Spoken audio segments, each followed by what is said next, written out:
चालू है, ठीक है। गांधी जी ने इस कानून का विरोध करने के लिए यहीं से गांधी जी ने इस कानून का विरोध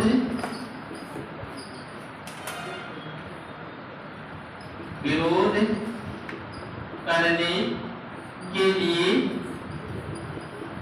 23 मार्च 1919 को सत्याग्रह सभा की स्थापना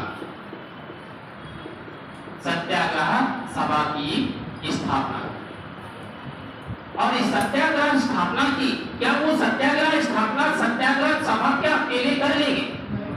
नहीं कर पाए। तो सत्याग्रह सभा की स्थापना की। इस सत्याग्रह सभा के लिए सत्याग्रह सभा में और सहयोगी कौन कौन थे? सहयोगी एक है जमनालाल बजाज, याद लिखो, जमनालाल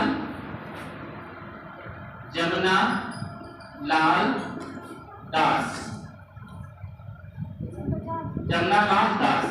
दूसरे मोतीलाल नेहरू, द्वारिका दास, शंकरलाल द्वारिका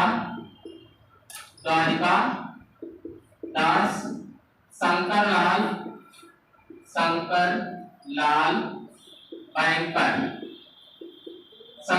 बैंकर, उमर सोमानी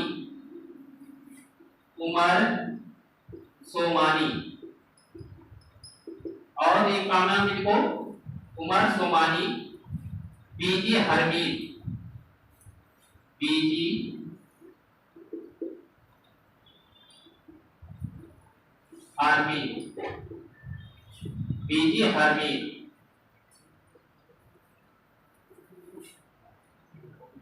हार्नीमन लिखना, हार्नीमन आदि।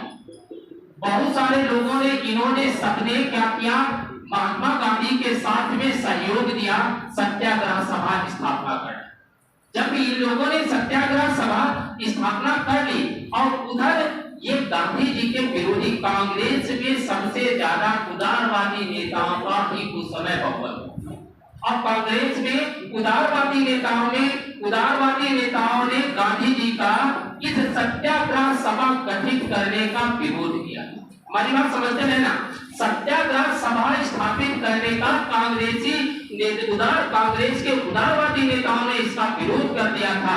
उदारवादी नेताओं ने गांधी जी के लिखना, उदारवादी नेताओं, ऐसे लिखना, कांग्रेस के उदारवादी नेताओं ने गांधी जी के सत्याग्रह सभा का विरोध किया और उन्होंने कहा कि सत्याग्रह सभा गठित करना अच्छी बात नहीं, ठीक है। और इन नेताओं में सबसे ज्यादा जो चर्चित हैं वो सुरेंद्रनाथ बनर्जी,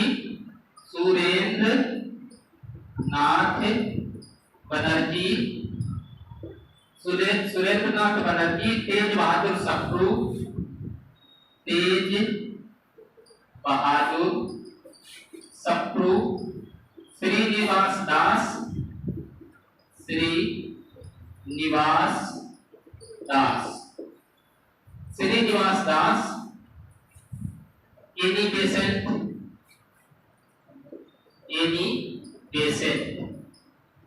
एनी बेसेंट आदि। ये उदारवादी नेता हैं। इन उदारवादी नेताओं ने गांधी जी से कहा कि ये सत्याग्रह सभा गठित करना ये अच्छी बात नहीं। और इनमें जो एनी बेसेंट ने कहा, अरे गांधी जी, आप इतनी बड़ी बात को इस प्रकार विरोध नहीं कर सकते हो। अभी आप भारतीय राजनीति के बच्चा हो, भारतीय राजनीति का बच्चा कहकर एनी बेसेंट ने यही पर सबसे पहले इसको महात्मा गांधी को पुकारा था। नीचे लाइन एक लिख लेना कि एनी बेसेंट ने भारतीय राजनीति का छोटा बच्चा गांधी जी को कहा। एनी बेसेंट ने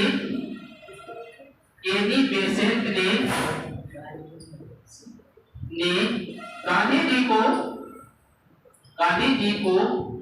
भारतीय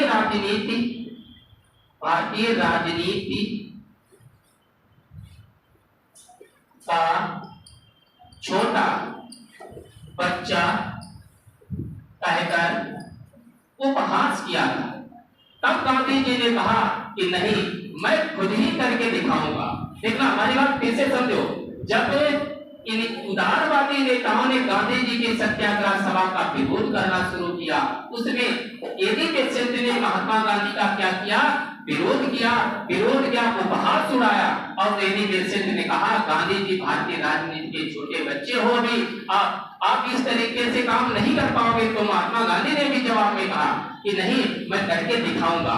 तब करने के लिए उन्होंने कोशिश की। तब गांधी जी ने 6 मार्च 1919 को, तब गांधी जी ने 6 अप्रैल 1919 6 अप्रैल 1919 को महात्मा गांधी ने क्या किया? देश भर में हड़ताल करने का अनुरोध किया। देश भर में हड़ताल करने का अनुरोध किया। जैसे यदि पेशेंट ने छोटा बच्चा कहकर पुकारा, वैसे ही गांधी जी ने क्या किया? देश भर में हड़ताल करने का अनुरोध कर दिया। अब गांधी जी के अनुरोध करने पर देश भर में हड़ताल भी होने लगे। देश भर में हड़ताल होने, संपूर्ण देश में हड़ताल, उपवास, धरना प्रदर्शन, संपूर्ण देश में क्या होने लगा? हड़ताल, उपवास,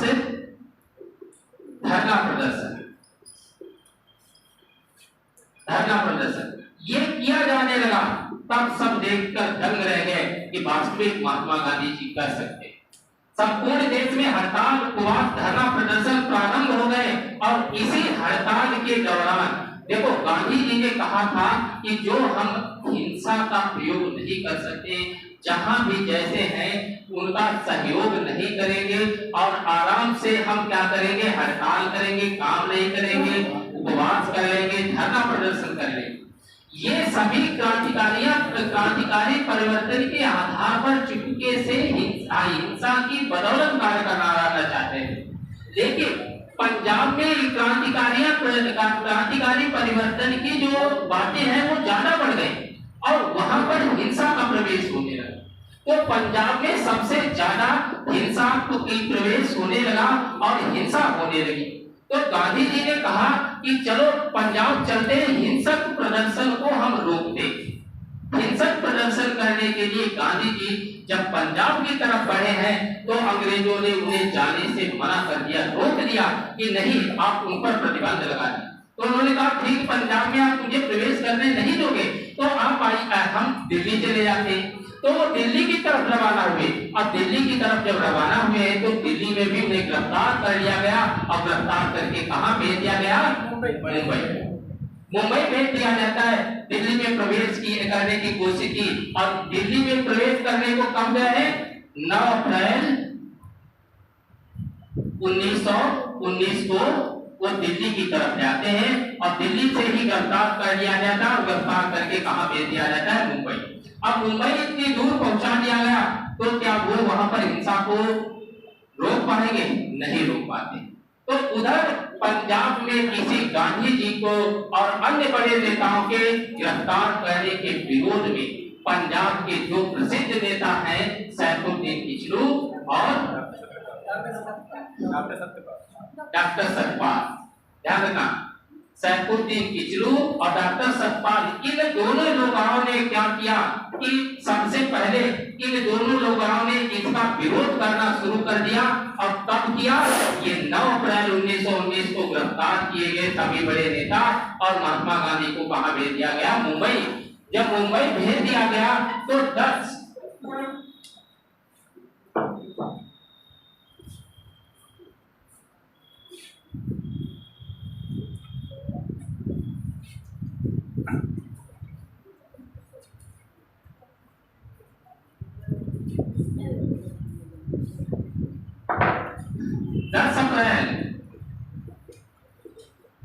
अप्रैल 1919 को क्या किया गया? सैफुद्दीन किचलू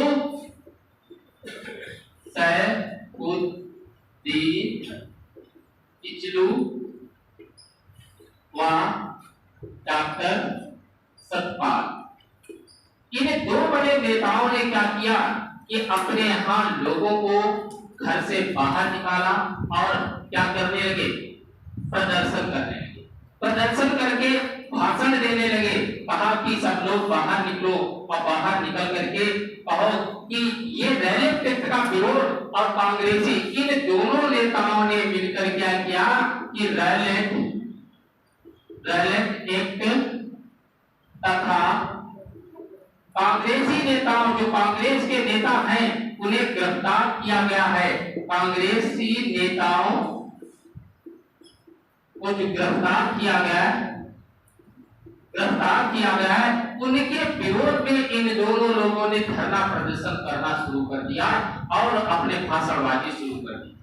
इन दोनों लोगों ने क्या किया कि विरोध के करने के कारण और ब्रिटिश सरकार ने क्या किया, जब धरना प्रदर्शन ये लोग कर रहे थे, धरना प्रदर्शन और नारेबाजी कर रहे थे, तो ब्रिटिश सरकार ने क्या किया, कुछ लोगों पर गोलियां चलवाई। किताबों में इसका उल्लेख कम मिल पाता है, छोटी किताबों में। यहाँ पर जब गोलियां चलवाई गई तो धरना प्रदर्शन के दौरान वहां पर कुछ क्रांतिकारी लोग मारे गए।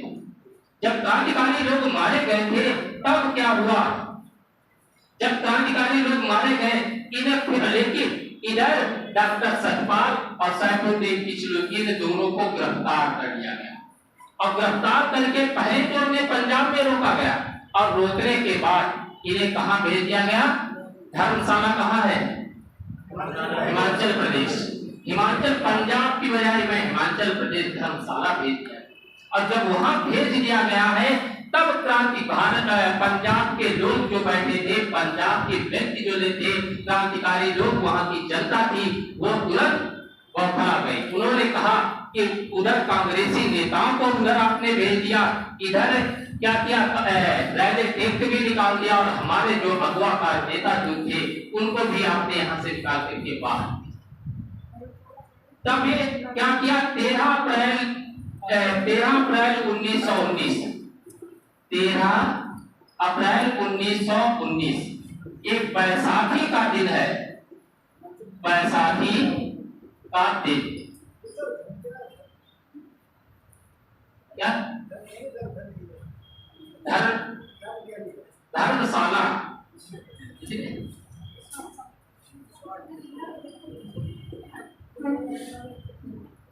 देखो 13 अप्रैल 1919 बैसाखी का दिन है।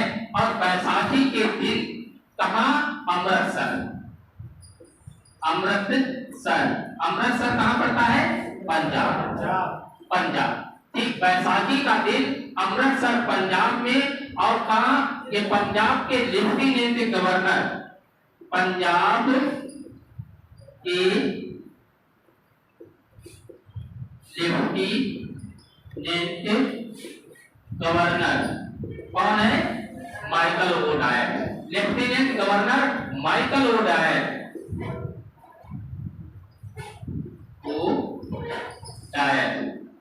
जिसे ऊधम सिंह ने जाकर के मारा था, याद रखना, जिसे ऊधम सिंह ने क्या किया, ब्रिटेन में जाकर के मार दिया था। ऊधम सिंह ने ब्रिटेन जाकर मारा था।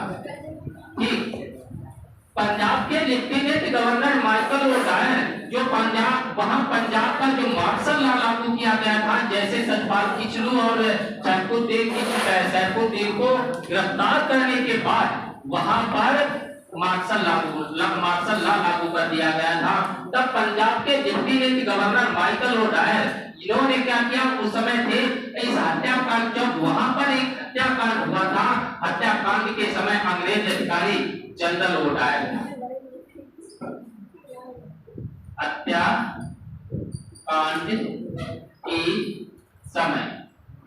हत्याकांड के समय अंग्रेज अधिकारी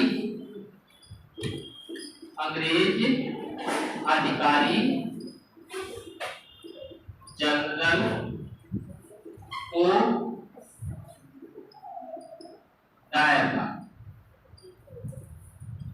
ठीक, जनरल ओडायर हत्याकांड के समय अंग्रेज अधिकारी था। और ये घटना घटी है जो जलियांवाला बाग हत्याकांड की आपको बता दें, जो जलियांवाला बाग हत्याकांड जो रैलेट एक्ट के विरोध में अभी आपको बताया था, कांग्रेस नेताओं को धर्मशाला भेज दिया गया, इसको सैफुद्दीन किचलू और डॉक्टर सतपाल को धर्मशाला भेज दिया गया और इन्हीं के विरोध में जो रैली निकाली गई और रैली में अचानक आंदोलनकारी मारे गए। फिर इसी जब ये गिरफ्तारी हुई, इस गिरफ्तारी के विरोध में 13 अप्रैल 1919 बैसाखी के दिन से पहले की बात आपको बता दें, इससे पहले वहां के लोगों ने वहां के जिला अधिकारी से धरना प्रदर्शन की परमिशन ली, लेकिन उन लोगों ने परमिशन नहीं दी। परमिशन न देने के कारण उनको इजाजत नहीं दी गई।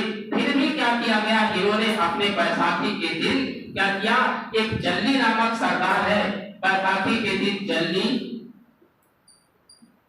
नामक सरदार है, सरदार, और इसकी जमीन थी, एक जमीन या कहे बाग है, और उस बाग में क्या हुआ, शांतिपूर्वक बाग में शांतिपूर्वक धरना प्रदर्शन करने के लिए इन सब लोगों ने योजना, और वो जहां पर ये बाग है वो चारों तरफ दीवारों से घिरा हुआ है, दूर से दिखाई नहीं पड़ता, वहां पर चारों तरफ से दिखाई नहीं पड़ता था।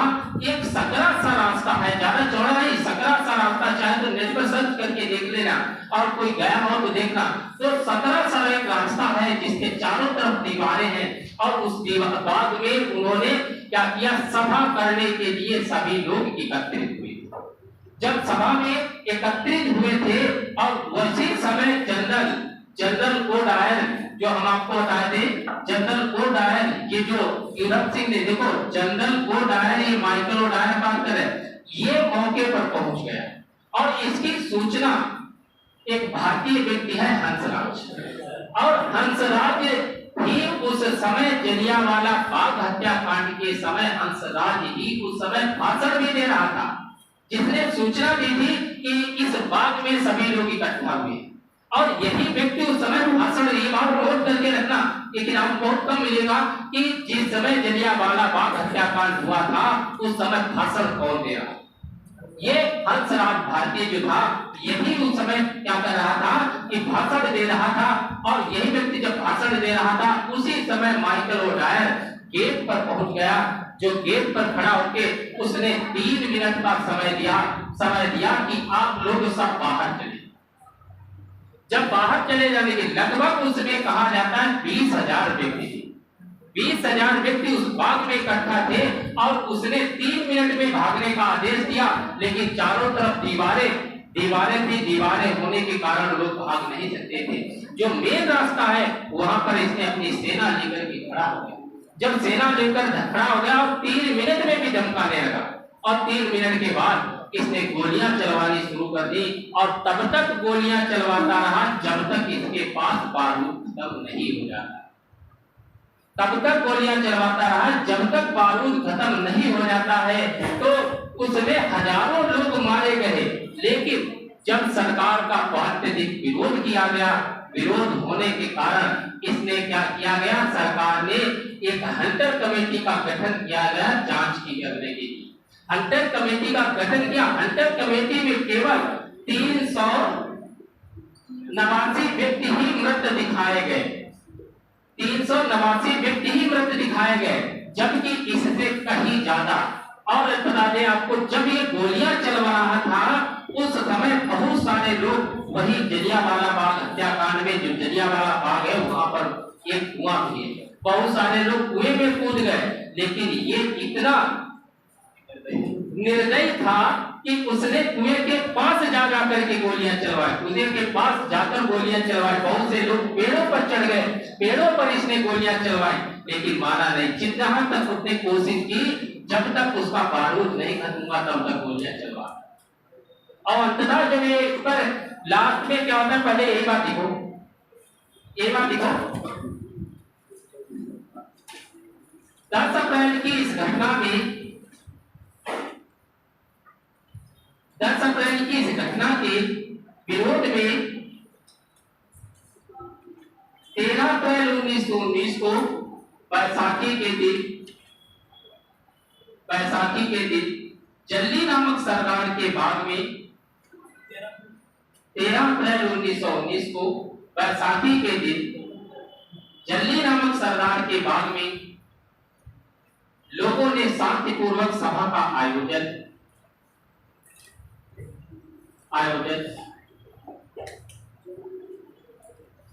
कर रहे थे। जनरल डायर ने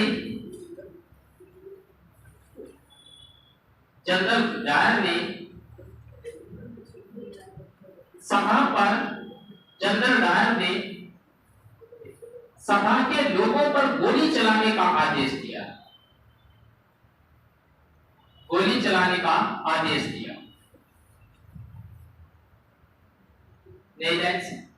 इस समय हंसराज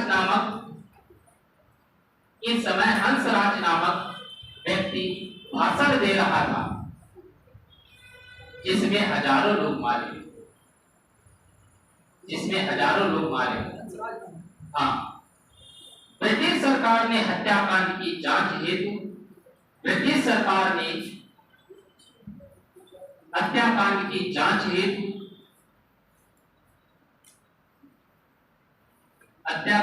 जांच हेतु लॉर्ड हंटर की अध्यक्षता में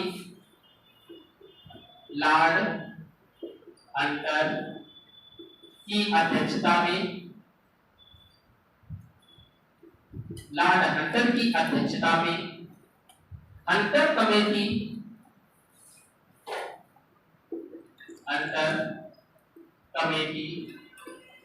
की स्थापना की।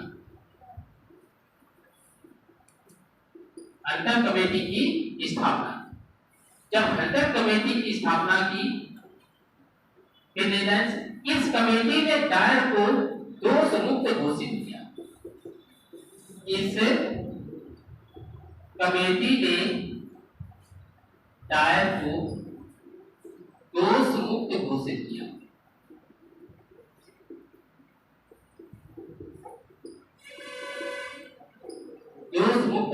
किया। जो हंटर कमेटी है, इसने क्या किया कि जनरल डायर को कहा कि और दोषी नहीं है, थोड़ी सी प्रॉब्लम बताई और उसी बात को लेकर उसे नौकरी से बर्खास्त किया गया। नीचे लिखो, दोष मुक्त घोषित किया। रिपोर्ट प्रस्तुत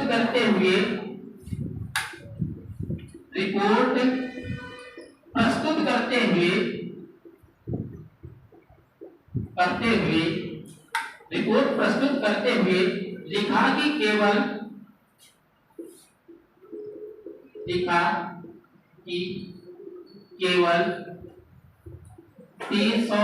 389 लोग ही मारे गए।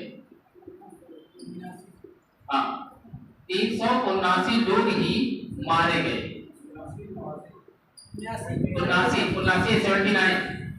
379 लोग ही मारे गए। हंटर कमेटी जो बनाई गई,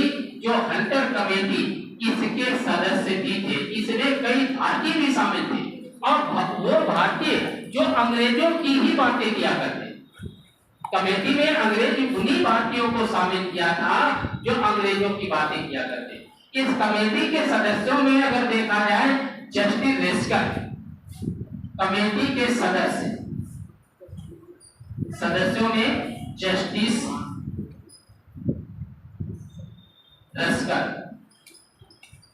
रस्के और दूसरे कौन है? जस्टिस रस्कर, जॉर्ज बेरो,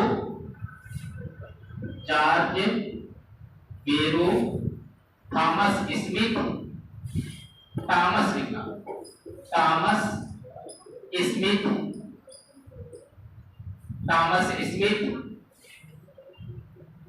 और मिस्टर राइस।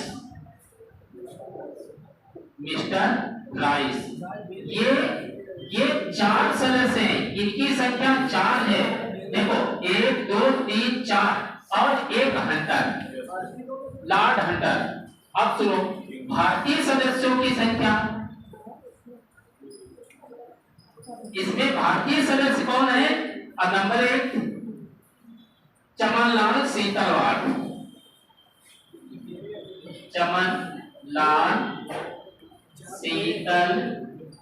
वाड़ या कभी कभी शीतलवाड़ा शब्द भी मिलेगा, ठीक है। शीतलवाड़ शहजादा सुल्तान, शहजादा सुल्तान अहमद, और एक व्यक्ति और है, उनका नाम है जगत नारायण, जगत नारायण। ये देखो, एक तो ये भी सदस्य, ये भी सदस्य, ये भी सदस्य, ये संख्या कितनी है 4, और ये संख्या कितनी है 3, 4 के 7, कुल सदस्यों की संख्या थी 8। एक अध्यक्ष, अध्यक्ष कौन है? Lord Hunter. इनकी जो लॉर्ड हंटर की अध्यक्षता में हंटर कमेटी का गठन किया गया, और गठन करने के बाद हंटर कमेटी ने इन सभी लोगों ने कहा कि जो माइकल ओडायर है वो क्या है, दोष मुक्त इसे करार दे दिया गया, और उसने कहा कि केवल 300 कितने लिखे 79 सदस्य ही मारे, 379 सदस्य ही लोग मारे गए। इसमें कौन सी बड़ी बात है? तो इन्होंने क्या किया, इसलिए उसे क्या कर दिया, दोष मुक्त करार दिया। इसके नीचे डालो, ब्रिटिश सरकार ने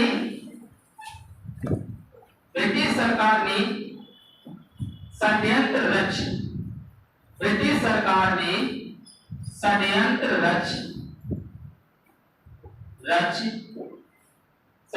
रच इस हत्याकांड के दोषियों को बचाने हेतु, इस हत्याकांड के दोषियों को बचाने हेतु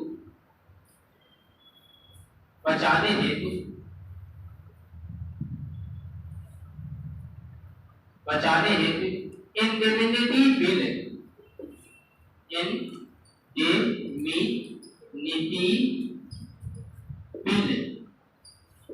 पारित करवा दिया, शब्द डालो, पारित कर, जनरल डायर को पारित कर,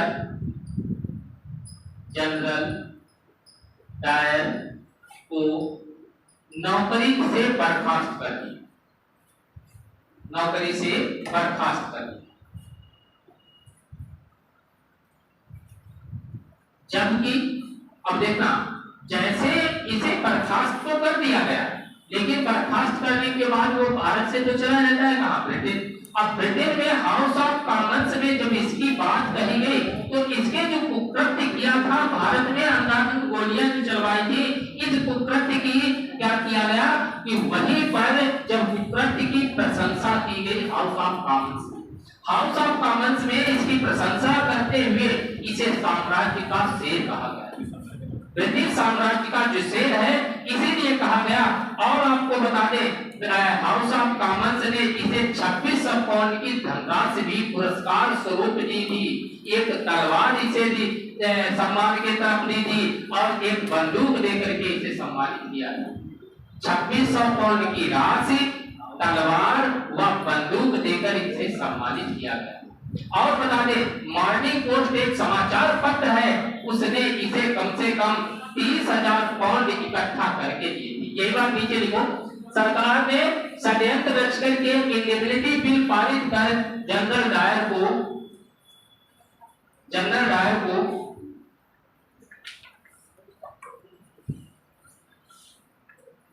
नौकरी से बर्खास्त कर दिया, नौकरी से बर्खास्त कर दिया। ब्रिटेन के हाउस ऑफ कॉमन्स ने ब्रिटेन के हाउस ऑफ कॉमन्स ब्रिटेन के हाउस ऑफ कॉमन्स ने डायर के इस कुकृत्य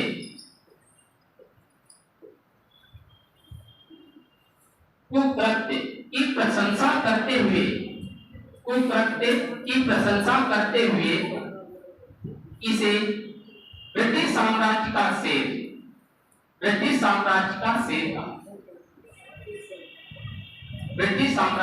शेर का तथा 2600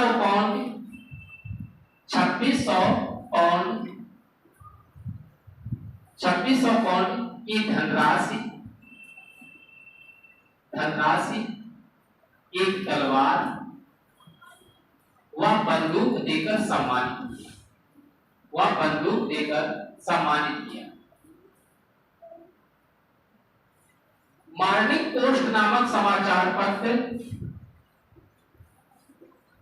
मॉर्निंग पोस्ट नामक समाचार पत्र, मॉर्निंग पोस्ट नामक समाचार पत्र ने डायर की सहायता, पत्र ने डायर को सहायता हेतु 3000 पाउंड, 30,000 कितना, 3,000 नहीं, 30,000 पाउंड, 30,000 पाउंड दिए,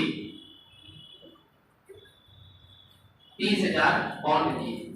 अब देखो ये सब चीजें हुई कि माइकल ओ डायर को दोष मुक्त भी किया गया, बर्खास्त भी किया। अगर वो दोषी नहीं है तो बर्खास्त क्यों किया? अब बर्खास्त कर भी दिया, फिर ऊपर से सम्मान भी दिया, साम्राज्य का शेर कहा। जबकि हाउस ऑफ कॉमन्स में माइकल ओ डायर ने खुद ही चिल्ला के कहा था कि अगर मुझे फिर दोबारा मौका मिला तो मैं 1000 बार ऐसा प्रवृत्ति करूंगा, क्योंकि हमें अपना शासन चलाने के लिए ये जरूरी है। वहां पर इसी बात करके उसके कहा गया कि आप तो साम्राज्य के शेर हैं। अब इसी बात को लेकर के उसे 2600 पाउंड और एक तलवार और एक बंदूक भेंट की गई।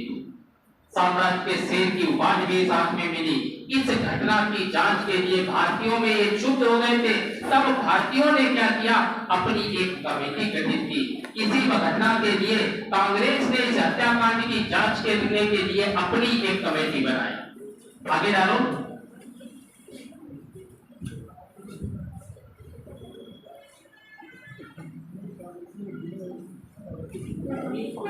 कांग्रेस ने इस हत्याकांड की जांच हेतु, कांग्रेस ने इस हत्याकांड की जांच हेतु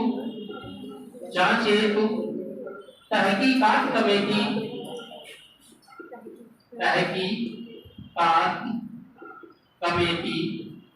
का गठन किया। तहकीकात कमेटी का गठन किया। कांग्रेस ने क्या किया कि ऐसे हत्याकांड की जांच करने के लिए अपनी एक कमेटी गठित की, उसका नाम है तहकीकात कमेटी। तहकीकात कमेटी गठन किया और जिसमें मदन मोहन मालवीय,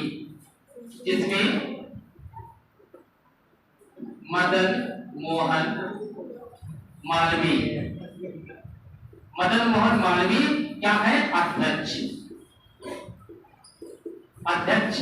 तहकीकात कमेटी के अध्यक्ष मदन मोहन मालवीय हैं और साथ में मोतीलाल नेहरू,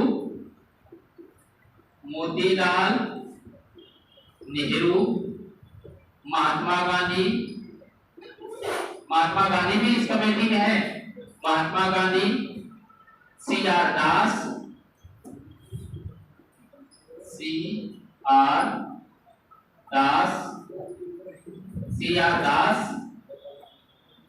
तैयब जी, बदरुद्दीन तैयब जी, जयकर प्रसाद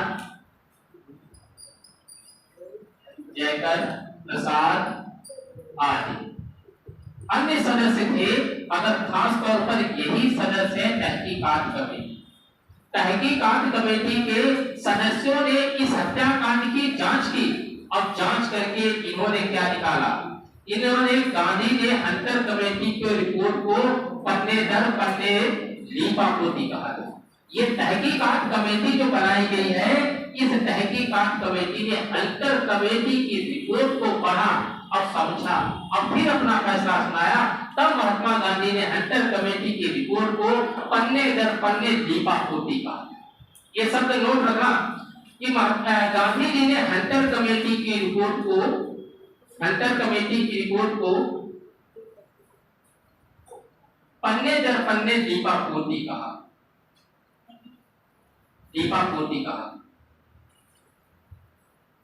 और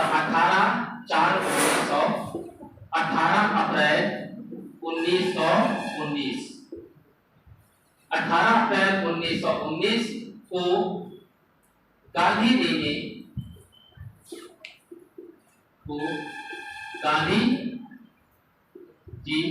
ने अपना आंदोलन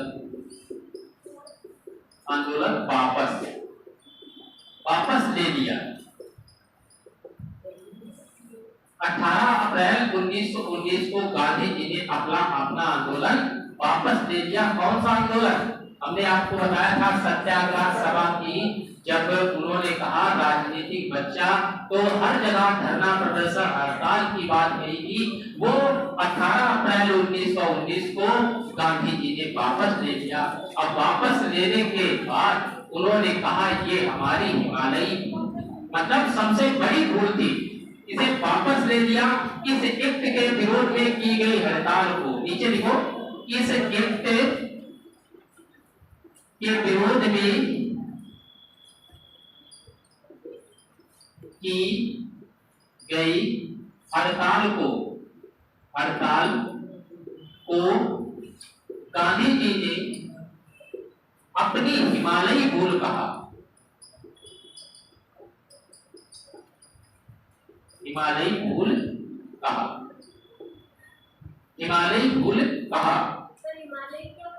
हिमालय मतलब बड़ा,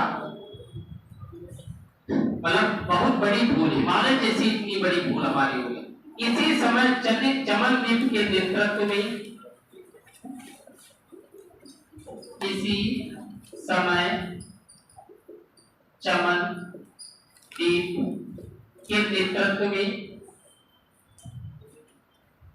चमनदीप के नेतृत्व में पंजाब में डंडा कमेटी का गठन किया। पंजाब में डंडा कमेटी का गठन किया या डंडा फौज कर दी, डंडा फौज का गठन किया।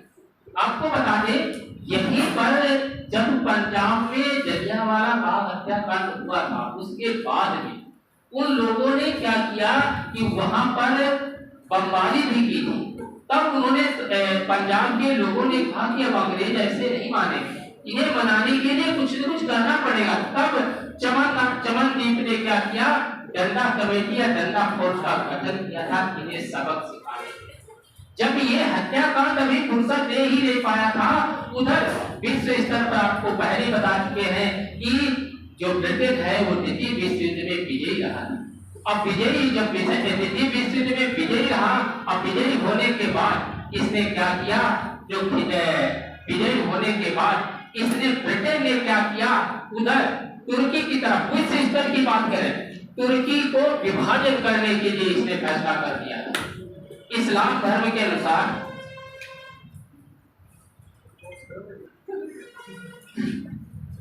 हत्याकांड के विरोध में गुरुदेव रविन्द्रनाथ टैगोर ने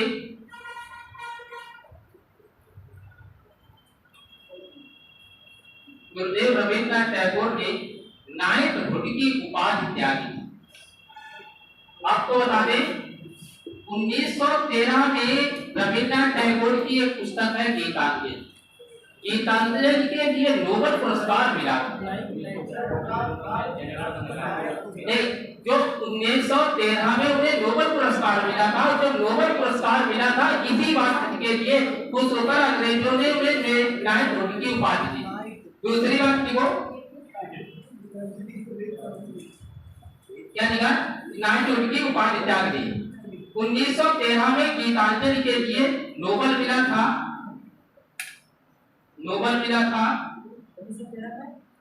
गीतांजलि के लिए नोबेल मिला था। उसी समय नाइट भुटकी उपाधि दी गई। वायसराय जेम्स फोर्ड की कार्यकारिणी परिषद में, वायसराय जेम्स फोर्ड की कार्यकारिणी परिषद में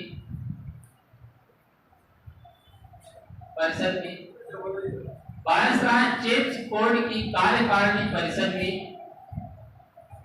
शंकर नायर, जैसे शंकर नायर में लिखते हो शंकर नायर, परिषद में शंकर नायर ने इसके विरोध में इस्तीफा दे दिया। इसके विरोध में इस्तीफा दे दिया। अब जानते हो ये जलियांवाला बाग हत्याकांड होने से पहले ही इस्तीफा दिया गया था, बाद में नहीं, पहले, क्योंकि जो रैलेट एक्ट आया था उसी के विरोध में इन्होंने इस्तीफा दिया। ठीक।